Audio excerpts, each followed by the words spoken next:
Eu terminei uma cirurgia odontológica agorinha, tem poucos minutos. Vim aqui tomar uma água, descansar um pouco, e o paciente está aqui na sala do lado, se recuperando, descansando também um pouco, e daqui a pouco eu vou lá bater um papo com ele, para explicar um pouquinho como que vão ser os cuidados em casa, quais são as coisas que ele precisa fazer, né, para que ele tenha o melhor resultado possível e que passe o mais confortável dentro dessa primeira semana. É muito importante, né, que a gente explique muito bem isso para o paciente, né, e eu sempre abro um canal, direto, né, eu passo meu telefone pessoal, e começo uma conversa no WhatsApp com todo paciente que eu opero, porque eu acho que é importante que a gente tenha essa proximidade, que o paciente consiga ter um contato direto com a gente, né, para ele se sentir mais seguro e para realmente a gente ter um controle melhor da situação. A primeira coisa que eu peço para o paciente é que ele guarde repouso. E é muito engraçado quando eu falo isso, porque tem alguns pacientes que falam: "Mas doutor, eu preciso ficar deitado o tempo todo?" E não é assim, claro que não, né, porque o paciente ele acha que ele está doente, que ele não pode fazer nada. Não, é uma vida praticamente normal, né. Quando eu falo repouso, eu estou querendo pedir para o paciente ficar em casa, né, descansando, né, que não tenha nenhuma atividade na rua, né, pelo menos uns 2, 3 dias em casa. E mesmo em casa, eu quero que ele fique de frozô, descansando mesmo, vendo televisão, mexendo no celular, dormindo no sofá, né, que ele não fique fazendo nenhuma atividade, arrumando casa, mexendo em caixa, realmente descansando, né. E inclusive pedindo ajuda para os outros familiares, né, "Pega uma água para mim", né. Eu acho que o paciente operado que mora com algum familiar, né, ele precisa ser cuidado. Eu acho que todo mundo merece esse momento de carinho, né, e os familiares têm que realmente ajudar. Então, o repouso, claro que ele inclui a não fazer atividade física esportiva, pelo menos ali de 1 semana a 2 semanas, em dependência do tamanho da cirurgia, né. Por que não pode fazer atividade física? É muito importante que se entenda isso, né. A cirurgia, por mais que a gente faça a sutura, ou seja, os pontos, né, é uma parte que está ligeiramente aberta, né. Então, quando a gente faz uma atividade física, esportiva, o coração, bombeia mais forte, né, faz uma pressão maior. E como a cirurgia tá recém, feita, existe uma possibilidade de sangramento naquela área. Então, por isso que é importante que o paciente não faça esforço maior nesses próximos dias, para não aumentar o sangramento, para não ter um inchaço, né. Então, por isso a importância de guardar repouso, né. Eu vou falar agora um pouco sobre a alimentação. Eu sempre falo que o paciente tem que comer, né, principalmente os homens, né, não pode ser, tão exagerado em falar: "Ah, eu não posso comer nada", porque a pessoa está com medicação, ela precisa estar forte, ela precisa passar, né, esses próximos dias alimentado. Então, o paciente muitas vezes fica com medo de comer qualquer coisa e não é bem assim, né. É importante que o paciente entenda, por exemplo, uma extração dentária, onde existia a raiz do dente, normalmente a gente chama isso de alvéolo, é um buraquinho, né. E por mais que a gente faça a sutura, que a gente dê o nozinho ali para fechar, né, essa ferida, fica ligeiramente aberto, tá. Isso aí vai fechar com o passar dos dias, né, mas fica ligeiramente aberto. Então eu peço que evite alimentos, que tenham fragmentos pequenos, duros, que possam entrar nesse local da cirurgia. Então, eu peço para que não coma pipoca, que não coma amendoim, granola, castanha, alimentos pequenos, rígidos, duros, que possam entrar no local e o paciente vai ter muita dificuldade de retirar. Então, realmente, isso vai causar um desconforto. Mas ele pode comer alimentos que não tenham fragmentos, né. Então ali nos primeiros 2, 3 dias, o que que eu recomendo? Comer um purezinho de batata, uma sopinha batida, gelatina, uma polentinha, um ovinho mexido, coisas que realmente não tem que fazer muito esforço para mastigar, né, e que alimente. E principalmente que essa comida nesses 2, 3 primeiros dias não esteja, muito quente. Então faz a comida, deixa a comida esfriar um pouquinho em cima do fogão, né, não comer aquele alimento tão quente, né. Isso realmente evita que o paciente tenha um princípio de sangramento em decorrência do calor do alimento e tal. Mas volto a falar da importância de se alimentar, né. Tem pessoas que ficam realmente com desconforto em virtude da medicação, porque está com o estômago totalmente vazio, a pessoa não quer comer nada, fica com medo e começa a ter algum desconforto com a medicação. Então, eh, isso é um mito, né, que o paciente não pode comer nada, ele deve comer, tá bom? Um ponto muito importante são as compressas geladas que se faz principalmente nos 2, 3 primeiros dias. Eu falo nos 2 primeiros dias que são os mais importantes. Não adianta começar essa compressa gelada depois de passar 24 horas, tem que começar o mais breve possível. Hoje em dia existem umas bolsinhas, que você compra em farmácia, né, que você coloca ali no freezer e ela geladinha, né, mas, nem todo mundo tem essas bolsinhas em casa e não precisa ter, né. Você pode pegar saquinhos de supermercado, botar gelo dentro e fazer como se fosse uma trouxinha, botar um paninho em volta, como se fosse uma toalhinha de rosto, né, e aplicar sobre as áreas, que foram operadas, né. Normalmente aqui embaixo da maçã do rosto, ou aqui no queixo, né. E essas compressas elas são feitas normalmente de 5 a 10 minutos, e aí o paciente descansa uns 10 minutos, volta a fazer, né, principalmente nesses 2 primeiros dias. E aí o paciente fala: "Armando, mas aí eu vou dormir, eu preciso continuar fazendo?". Não, na hora que dormir você pode descansar, mas enquanto você estiver acordado, tenta fazer a maior parte do tempo possível.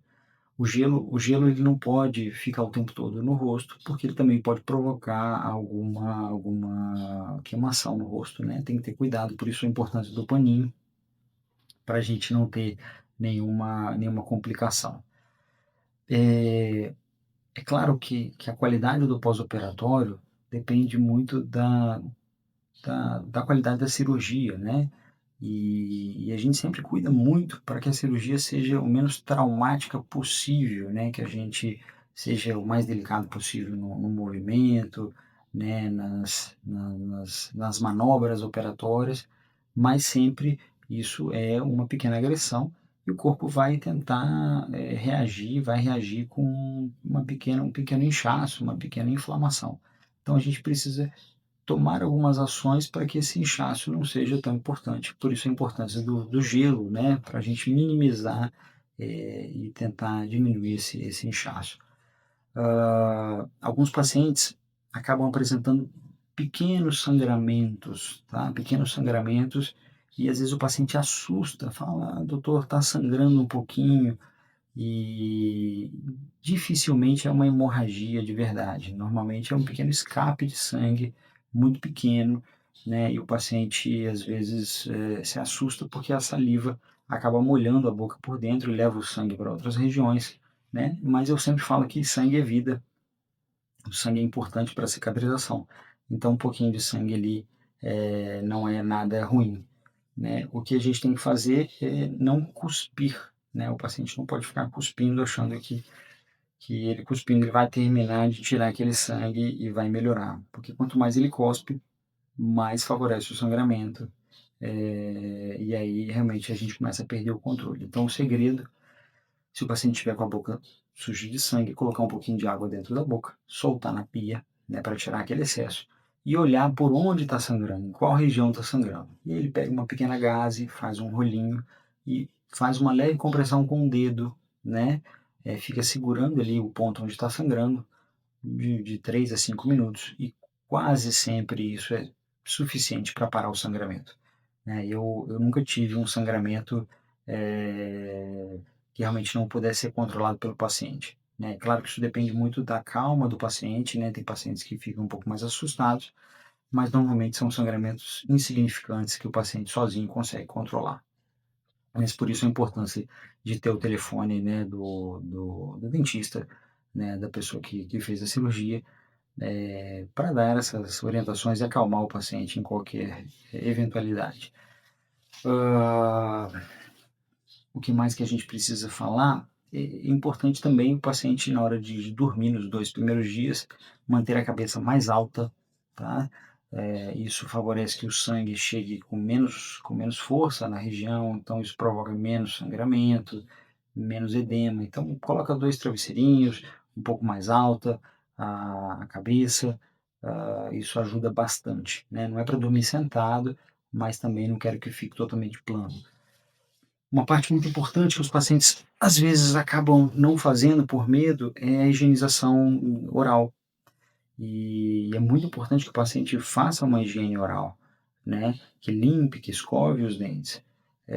Muitas vezes, claro que ele não vai fazer uma escovação sobre a área operada, né, mas áreas próximas ele vai fazer higienização e, claro, sem fazer bochechos vigorosos, né, porque o bochecho acaba deslocando o sangue que começa a coagular, o sangue começa a, vamos colocar assim, a secar, né? Se o paciente faz movimento de água muito forte, ele acaba facilitando que volte a sangrar. Então, é uma higiene que tem que ser feita, mas é uma higiene mais leve, né? Não precisa fazer com grande vigor.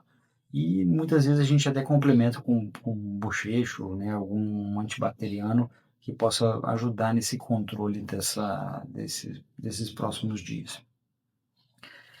Tem uma parte muito importante, né, que o paciente, em algumas cirurgias, tá? São raros casos, quando às vezes a gente faz alguma extração em região posterior, superior, que às vezes que pode acontecer um pequeno sangramento nasal, tá? Um escapezinho de sangue quando a gente faz algum enxerto na região também superior, mas isso é muito raro. Mas eu às vezes aviso o paciente, olha, se sangrar um pouquinho no nariz, né, uma borrinha de sangue ali, não assusta, tá? O que você tem que fazer é secar, né? Fazer uma leve compressão no nariz.